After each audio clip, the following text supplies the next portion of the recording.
தலைப்புச் செய்திகள்.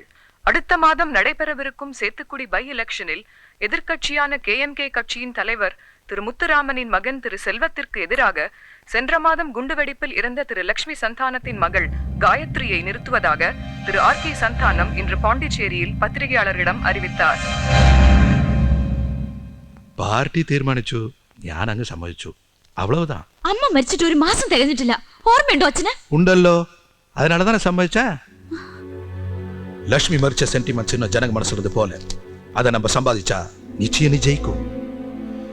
എന്നെ തോൽപ്പിക്കാൻ ഏതു ശക്തികൾ അവളെ നശിപ്പിച്ചു, അവരെ നശിപ്പിക്കാൻ ലക്ഷ്മിയുടെ മരണം തന്നെ നമ്മൾ ആയുധമാക്കണം. അമ്മയുടെ മരണം പോലും വിറ്റ് വോട്ടാക്കണമെന്നല്ലേ? ചെല്ലോ, നീ ഇപ്പൊ சொன்னதாண்டி சரியான പൊളിറ്റിക്കൽ തന്ത്രം. പറ്റില്ല, സ്ഥാനാർത്ഥി അവൻ എന്നെ കിട്ടില്ല.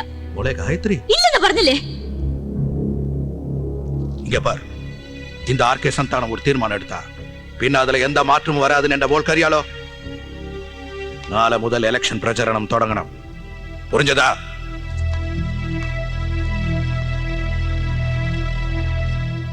ഒറ്റപ്പാലത്തുള്ള അമ്മയുടെ തറവാടായിരുന്നു എന്റെ ലക്ഷ്യം. പക്ഷെ എനിക്ക് മുൻപ് അച്ഛന്റെ ആൾക്കാർ എന്നെ അന്വേഷിച്ച് അവിടെ എത്തിയിരുന്നു. അവിടെ നിന്നും രക്ഷപ്പെട്ട ഞാൻ നാടോടികളുടെ കൂടെ കൂടി. ഒരു മന്ത്രിയുടെ മോളെ വഴിയോരത്ത് കിടക്കുന്ന ബസ്സിൽ ആരും പ്രതീക്ഷിക്കില്ലല്ലോ.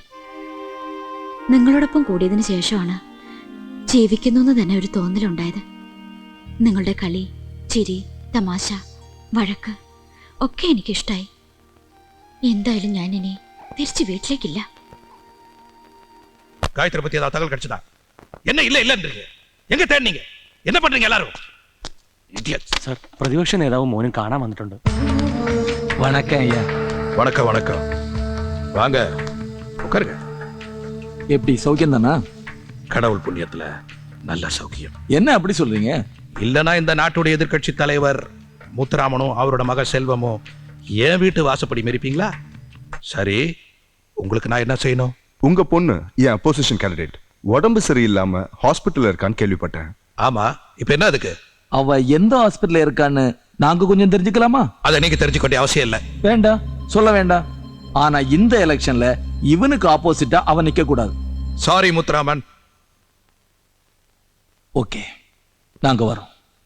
ஆனா ஒரு விஷயம், உங்க பொண்ணு எங்க இருக்கா, யாரோட இருக்காங்கிறதெல்லாம் தெரிஞ்சுக்கிட்டு தான் நாங்க இங்க வந்திருக்கோம். வரட்டுமா?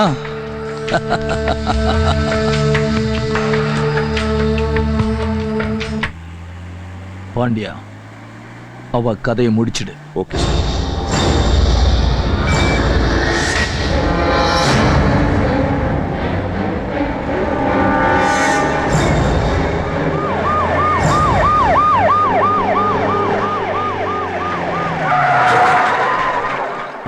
അയ്യോ സിഐ, നീ എന്താ പുള്ളാളിക്കണ? എന്താ സാർ കാര്യം? ഒറ്റ കീറിയാൻ വെച്ചെന്നാണല്ലോ. നിന്റെ കൂടെയുള്ള പെണ്ണാരാണെന്ന് പറഞ്ഞപ്പോ എന്റെ കൈയും കാലം നടന്നുപോയി. അല്ല, എന്താ നിന്റെ ഉദ്ദേശം? സാർ ഒന്നും ഞങ്ങൾ വേണ്ട, ഒന്നും പറയണ്ട. വായെടുത്ത രണ്ടെണ്ണം നുണേ പറയുള്ളൂ. നിങ്ങൾ കൊണ്ടു നടക്കുന്നത് കനൽക്കട്ടയാണ്. പോണ്ടിച്ചേരിയിൽ നിന്ന് മിനിസ്റ്റർ ലെവലിലാ കാര്യങ്ങൾ നീങ്ങിയിരിക്കുന്നത്. നിങ്ങൾ കുട്ടിയെ തടഞ്ഞു വെച്ചിരിക്കുന്നു എന്നൊക്കെയാ പറയുന്നത്. വേഗം എങ്ങനെയെങ്കിലും അതിനെ പറഞ്ഞു വിട്ട് തടി രക്ഷിക്കാൻ നോക്ക്. എന്നെ ഇവിടെ ആരും തടഞ്ഞു വെച്ചിട്ടില്ല. ഞാൻ എന്റെ ഇഷ്ടത്തിന് വന്നു, എന്റെ ഇഷ്ടത്തിന് ഇവിടെ നിൽക്കുന്നു. പ്ലീസ് മാഡം, മാഡത്തിന് ഇതിന്റെ സീരിയസ്നെസ് മനസ്സിലാഞ്ഞിട്ടാ. നിങ്ങളൊരു ഹോം മിനിസ്റ്ററുടെ മകളാ. നിങ്ങൾ സഹകരിക്കില്ലെങ്കിൽ 2 സ്റ്റേറ്റുകൾ തമ്മിൽ പ്രശ്നമുണ്ടാവും. ഇതൊരു ആഭ്യന്തര പ്രശ്നമാക്കി മാറ്റരുത്. വെറുതെ ഈ പാവങ്ങളുടെ ജീവിതം കളയരുത്. കാര്യം, ഇവരെന്നെ കുറെ വിഷമിപ്പിച്ചിട്ടുണ്ടെങ്കിലും ജീവിക്കാൻ വേണ്ടി ഒരുപാട് കഷ്ടപ്പെടുന്ന ഇവന്മാരെ എനിക്കിഷ്ടമാണ്. അതുകൊണ്ടാ ഹൈലി കോൺഫിഡൻഷ്യലായി നീങ്ങുന്ന ഈ കാര്യം ഞാൻ തന്നെ ഒന്ന് അറിയിച്ചത്. എനിക്ക് ഇത്രയൊക്കെ പറ്റൂ. DAG ഗ്രൂപ്പ് വരുന്നത് ഞാൻ പറഞ്ഞതൊക്കെ ഓർമ്മയുണ്ടല്ലോ. അവരെന്നെ കാണണ്ട.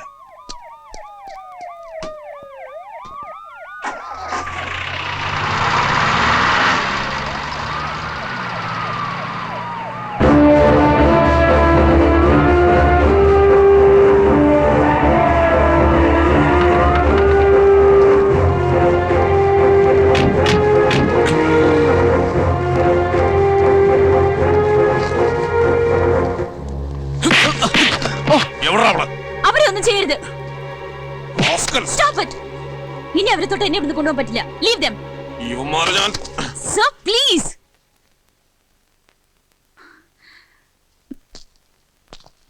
കാര്യങ്ങൾ ഇത്രത്തോളം ആയ സ്ഥിതിക്ക് ഇനി ഞാൻ ഇവിടെ നിന്ന് നിങ്ങളുടെ ലൈഫിന് ആപത്താ. നിങ്ങൾ രണ്ടുപേരും ഞാൻ ഒരുപാട് ബുദ്ധിമുട്ടിച്ചിട്ടുണ്ട്. ഉണ്ണിയേട്ടന്റെ പ്രശ്നങ്ങൾക്കിടയിൽ വീണ്ടും ഞാനൊരു പ്രശ്നമായി.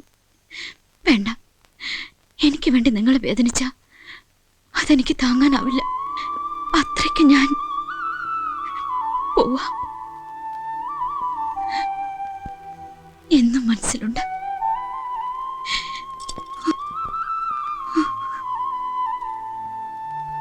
ഒരിക്കലും എന്നെ മറക്കരുത്.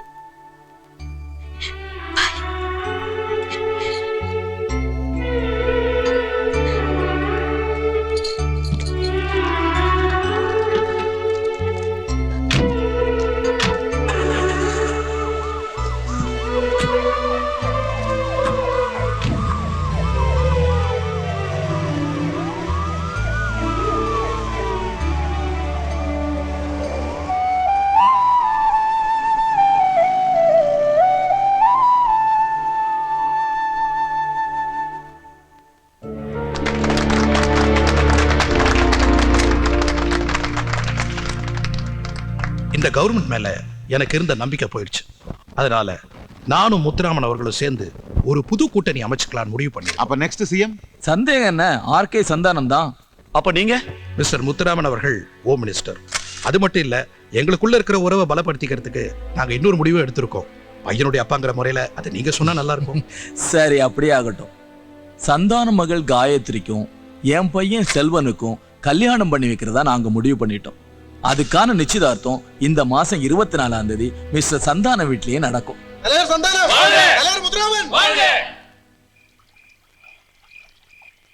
എന്തിനാടാ അവള് നമ്മുടെ ബസ്സിൽ വന്ന് കയറി? എവള്? ഗായത്രി. അവള് വന്ന് കയറി അതുപോലെ പോയി. ഛേ, മനസ്സിന്റെ സ്വസ്ഥത കളയാൻ. അവള് മന്ത്രിയുടെ മകളാവാതെ ആർക്കും അവകാശമില്ലാത്ത പഴയ നാടോടിയായ മതിയായിരുന്നു. ശരിക്കും വീട് ഉറങ്ങിയ പോലെ. പെട്ടെന്ന് അവൾ അടുത്തുനിന്ന് പോയപ്പോ എന്തോ ഒരു മിസ്സിങ്. ഞാൻ അവളെ വല്ലാതെ ഇഷ്ടപ്പെട്ടിരുന്നോടാ. അവളുടെ പോക്ക് മനസ്സിൽ നിന്ന് മായനില്ല. ഒന്നും കൂടി കാണാൻ ഒരു കൊതി. ഇനി കാണണമെങ്കിൽ പോണ്ടിച്ചേരിക്ക് പോണം. നമുക്കൊന്ന് പോയാലോ? നീ എന്താ ഈ പറയണേ? കാര്യ, അല്ലെങ്കിൽ ചിലപ്പോ എനിക്ക് ഭ്രാന്ത് പിടിക്കും. ഒന്ന് കണ്ടാ മതി, എന്നിട്ട് നമുക്ക് തിരിച്ചു പോരാം. ഉണ്ണികൃഷ്ണ, അത് എങ്ങനെ പോകും? നമ്മുടെ ബസ്സില് നമുക്കൊന്ന് പോവാം. ആ, കോശിയോ എവിടെയായിരുന്നു? കോയമ്പത്തൂര്. എന്ത് ചെയ്യായിരുന്നു അവിടെ? എന്നെ കൊണ്ടൊന്ന് പറയിപ്പിക്കരുത്. ആ പണ്ടാറക്കാലത്ത് പെണ്ണുകാരൻ. ഓഹോ, അങ്ങനെയൊക്കെ. ആ മാലാഹക്കുട്ടിയുടെ പിശാചി സ്വഭാവം കാരണം ഞാൻ കോയമ്പത്തൂരെത്തി. റിസ്ക്കുള്ള യാത്രയായിരുന്നല്ല. റിസ്ക്? അങ്ങനത്തെ ഒരു യാത്രയായിരുന്നല്ല. ഏതായാലും കോയമ്പത്തൂർ എത്തിയ സ്ഥിതിക്ക് 2 ദിവസം റെസ്റ്റ് എടുത്തിട്ട് പോരാന്ന് വെച്ച്. ഹോട്ടലിലെ ഫുഡ് ആൻഡ് അക്കോമഡേഷന്റെ ബില്ല് പൊറോട്ട അടിച്ച് തീർക്കാന്ന് പറഞ്ഞപ്പോ ആ മുതലാളിക്കത് വേണ്ടാന്ന്, കാശ് മതിയെന്ന്. എന്നിട്ട് കാശ് കൊടുത്ത എന്റെ കയ്യിലില്ലല്ല. നിങ്ങളുടെ ഇന്ന് വാങ്ങിച്ചരാന്ന് പറഞ്ഞു ഞാനയാളെ കോയമ്പത്തൂരിൽ നിന്ന് കൊണ്ടുവന്നിട്ടുണ്ട്. ആ ഹോട്ടൽ മുതലാളി വിട്ടതാണ്. മൂസിയണ്ണേ, ഭയങ്കര സ്മാർട്ടാ. நான் கோயம்புத்தூர்ல இருந்து கோசி கிட்ட காசு வாங்குறதுக்கு வந்த மூசி. മൂസി, ഇത് മുതലാളി, അത് തൊഴിലാളി. முதலாளியாவது கீழாளியாவது இங்க பார், என்ன ஏமாத்த வேண்டாம். என் முதலாளி வந்து பேரு அண்டர்வேர்ட் பிரின்ஸ். ഇയാൾ എത്ര രൂപ പറ്റിയിട്ടുണ്ട്? திரும்பி வரும்போது பார்சல் வாங்கினெல்லாம் சேர்த்து வந்து 351 ரூபாய் 75 காசு. 75 പൈസ. ലഡ്ഡു സാപ്പിട്ട് இருக்க. ലഡ്ഡു എന്റെ ഒരു വീക്ക്നെസ് ആയി പോയി. കുറച്ച് വൈകിയിരുന്നെങ്കിൽ ഞങ്ങളെ കാണൂലായിരുന്നു. അയ്യോ, നിങ്ങൾ ഈ കാര്യം ചാടി ചാവാൻ പോയിരുന്നല്ലേ? അല്ല, ഞങ്ങള് പോണ്ടിച്ചേരിക്ക് പോവാ. പോയിട്ട് വന്നിട്ട് ക്യാഷ് തരാം. അയ്യോ, കാശ് കിട്ടിയില്ലെങ്കിൽ ഇയാള് വണ്ടിന്ന് പോവൂല. என்ன என்ன കണ്ട പോവൂലെന്ന്. പോകണ്ട, ആ വണ്ടിക്കകത്ത് കയറി കിടന്ന് ഉറങ്ങിക്കോളാൻ പറ. எனக்கு காசு வேலையா? இல்ல முதலாளி. വായിട്ടലക്കലടോ. പോണ്ടിച്ചേരി പോയിട്ട് വന്നിട്ട് ക്യാഷ് തരാം. പോണ്ടിച്ചേരി நான் எங்க வேணாலும் வர்றேன். எனக்கு காசு தான் தேவை. നിർത്തണോ? എന്റെ അമ്മോ, എവിടെ നിന്ന് കിട്ടിയോടോ ചൊണ്ടീന? என்னடா சொன்ன? അല്ല, ഈ വണ്ടി വിറ്റിട്ടായാലും നിനക്ക് കാശ് തരുമെന്ന്. വെറുതെ. അല്ല, നമ്മൾ എപ്പോഴാണ് നാളെ പോണ്ടിച്ചേരിക്ക് പുറപ്പെടുന്നത്? നാളെ സുപ്രഭാതത്തിൽ